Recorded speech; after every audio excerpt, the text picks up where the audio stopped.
बिस्मिल्लाहिर्रहमानिर्रहीम अस्सलाम वालेकुम प्यारा दोस्तों, एक नई वीडियो सां गॾु अव्हां जी ख़िदमत में हाज़िर आहियूं। प्यारा दोस्तों, अॼु जी वीडियो जो टॉपिक आहे सिंधी सिंगर नवनि शाइरनि खे कीअं लुटींदा आहिनि।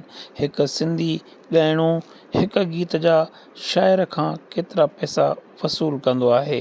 जी हाँ दोस्तों, इहो फैशन कुझु वक़्तु अॻे जॾहिं कैसेट जी दुनिया हूंदी हुई त बिल्कुलु उल्टो हूंदो हुयो। उन वक़्त जी ॻाल्हि कजे त कैसेट कंपनी पंहिंजे सिंगर खे ऐं शाइरनि खे कुझु मुआवज़ो ॾेई कैसेट रिलीज़ कंदी हुई, पर हाणे दौरु उबतो थी वियो आहे जॾहिं CD ऐं USB वग़ैरह जो दौरु आयो आहे त यूट्यूब ते हर हिकु ॻाइणो मौजूदु आहे। कंपनी कैसेट नथी करे, उन जे करे कंपनी सिंगर खां उल्टो मुआवज़ो वठंदी आहे। कंपनी जे हिकु एल्बम जो ख़र्चो लॻभॻि 40 खां 50,000 रुपए ताईं हूंदो आहे। कुझु सुठा ॻाइणा जंहिंजी म्यूज़िक जा ट्रैक्स महांगा हूंदा आहिनि त उन जे एल्बम जो ख़र्चो लख रुपए ताईं बि थी वेंदो आहे ऐं यकीनन उहो ख़र्चु ॻाइण वारो पंहिंजनि शाइरनि ते डिस्ट्रीब्यूट करे उन्हनि खां वसूल कंदो आहे।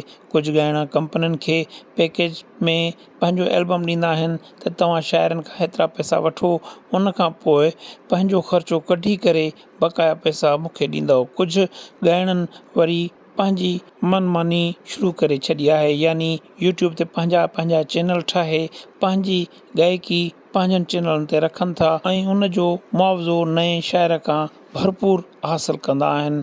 हूअं त हिकु गीत 10 खां 15,000 रुपए ताईं कंदा आहिनि, पर जॾहिं को नओं शाइर उन वटि फासे थो त उनखे 50,000 बि ॾसींदा आहिनि। हिकु शाइर खे पंहिंजी शाइरी ॻाल्हाइण जो तमामु घणो शौक़ु हूंदो आहे त उन जे करे शाइर 10,000 रुपए खां करे 50,000 रुपए ताईं भरे हिकु गीत जेको पंहिंजो मार्केट में आणींदो आहे।